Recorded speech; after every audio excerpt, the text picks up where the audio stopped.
జై శ్రీరామ్, అందరికీ నమస్కారం. Welcome to news Akhanda. నేను మీ కస్తూరి శ్రీధర్. ఈ పాకిస్తాన్లో ఆ గుర్తు తెలియని వ్యక్తులు ఎవరో కానీ వాళ్ళ దెబ్బకైతే పాకిస్తాన్ వాళ్ళు ఎంత కనీసం నిద్రనా పోతారో లేదో తెలియదు. ఆ మారి ఊనికి సచ్చేట్టుగా చేస్తారు వాళ్ళు. సరే, ఇంకా అసలు విషయానికి వస్తే ఈ గుర్తు తెలియని వ్యక్తుల గురించి నేను చాలాసార్లు చెప్పిన.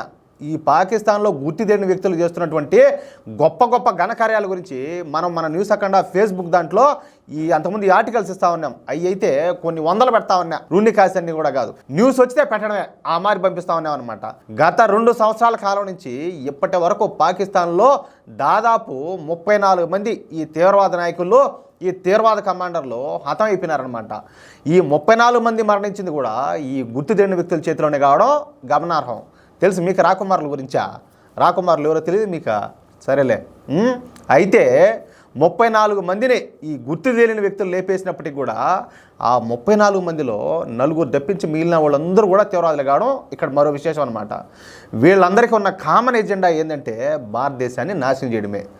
ఈ క్రమంలో భారత్ను నాశనం చేద్దామనుకొని ఈ గుర్తు తెలియని వ్యక్తుల చేతుల్లో అయితే వీళ్ళే నాశనం అయిపోయినారు. అది ఈ దెబ్బతో, అంటే ఈ గుర్తు తెలియని వ్యక్తుల దెబ్బకు పాకిస్తాన్ బాక్సులు అయితే బద్దలైపోయినాయి. ఊరికైతే కాదు, నేను చెప్తా కదా, గులాబ్ జాములు గులగుల ఉడికిపోయినాయి అనమాట. అట్లా అసలు గుర్తు తెలియని వ్యక్తులు అంటేనే, ఆ పేరుంటేనే వాళ్ళకి ఏదైనా ఒంటి పదులు వచ్చేస్తుందట్టే ఆ మాదిరిగా.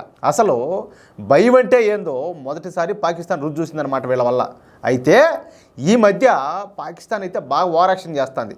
మనం కూడా చూస్తూనే ఉన్నాం. ముఖ్యంగా పాకిస్తాన్ ఆర్థిక రాజధాని అయినటువంటి కరాచీలో భారత వ్యతిరేక కార్యకలాపాలకు ప్లాన్ వేస్తూ ఉన్నట్టు ఈ గుర్తు తెలియని వ్యక్తులు అయితే గమనించారంట. తరచుగా ఏంటంటే ఈ కరాచీ విమానాశ్రయం దగ్గర ఈ సమావేశాలు జరుగుతున్నట్టు ఈ గుర్తు తెలియని వ్యక్తులు అయితే కనిపించినట్టు తెలుస్తుంది. అంటే ఇంటెలిజెన్స్ ఉంటుంది కదా, అట్లా మామూలుగా ఉండదు, నెక్స్ట్ లెవెల్ ఉంటుంది. పాకిస్తాన్లో ఉండి ఇంటెలిజెన్స్ పనులు చేస్తానంటే వాళ్ళు సామాన్యులు ఉండరు, ఏం లే, అట్లా ఉంటారు వాళ్ళు. ఇక కరాచీలోని అంతర్జాతీయ విమానాశ్రయం పేరు జిన్నా ఇంటర్నేషనల్ ఎయిర్పోర్టు. ఇప్పుడు మన దేశం విడిపోయింది కదా, ఏది పాకిస్తాన్ ఇస్లామిక్ దేశంగానో మన దేశం హిందూ దేశంగానో. అప్పుడు విడిపోవడానికి కారకులు ఎవరైతే ఉన్నారో ఆ కారకుల్లో ఈడు కూడా ఒకడు, ఈ జిన్నాగాడు. పాకిస్తాన్లో ఉన్నటువంటి అతి పెద్ద విమానాశ్రయం ఇదే అనమాట. అంతే, ఎలా జరిగిందో తెలియదు కానీ నిన్న రాత్రి ఒక్కసారిగా ఈ జిన్నా అంతర్జాతీయ విమానాశ్రయంలో ఒక భారీ పేలుడు సంభవించిందంటయా.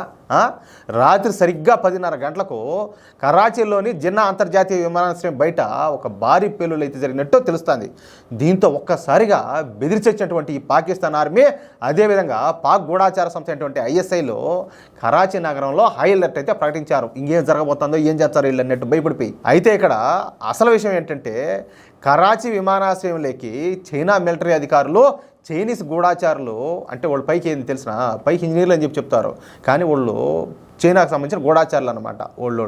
వాళ్ళు అడుగుపెట్టిన సమయంలోనే ఈ బాంబు పేలుళ్ళు జరగడం ఇక్కడ గమనార్హం. అంటే చైనా ఏజెంట్లకు భయాన్ని పరిచయం చేయడం కోసం ఈ పేలుళ్ళు జరిపినారా లేక మరేదైనా కారణం ఉన్నదని పూర్తి విషయాలు అయితే తెలియాల్సి ఉన్నదన్నమాట. అయితే ఇక్కడ మరో విశేషం ఏంటంటే రాత్రి చైనా నుండి ఈ కరాచీ వచ్చినటువంటి ఈ చైనీస్ అధికారులు, అదే చైనీస్ ఏజెంట్లు, ఈ బాంబు పేలుళ్ళు సంభవించడంతో మళ్ళా వచ్చిన విమానంలోనే, అంటే ఏ విమానంలో అయితే వచ్చారో ఆ విమానంలోనే మళ్ళా తిరిగిపోయినారంట. అర్థమైందా? అంటే కారింది ప్యాంట్లో. ఎట్లున్నదా ఈ గుర్తు తెలియని వ్యక్తుల దెబ్బ? అట్టుంటుంది, మామూలుగా ఉండదు. అంటే ఒకేసారి ఇట్ట పాకిస్తాన్ వాటిలో ఇట్ట ఈ లిల్లు పుట్టుగాళ్ళు ఉన్నారు కదా, ఎవరో పొట్టిపొంకాయలో చైనా వాళ్ళను ఒకే టైంలో భయపెట్టారు వీళ్ళు. అట్లా వాళ్ళ దెబ్బ మామూలుగా ఉండదులే. మీకు గనక ఈ న్యూస్ నచ్చితే, అదేవిధంగా నేను చెప్పిన న్యూస్ కరెక్ట్ అని చెప్పి మీరు భావిస్తే ఈ న్యూస్ను నలుగురికి షేర్ చేయండి. అదేవిధంగా తప్పనిసరిగా ప్రతి ఒక్కరు కూడా మీ యొక్క అమూల్యమైన అభిప్రాయాలను కామెంట్ రూపంలో తెలియజేయండి ప్లీజ్. జై శ్రీరామ్.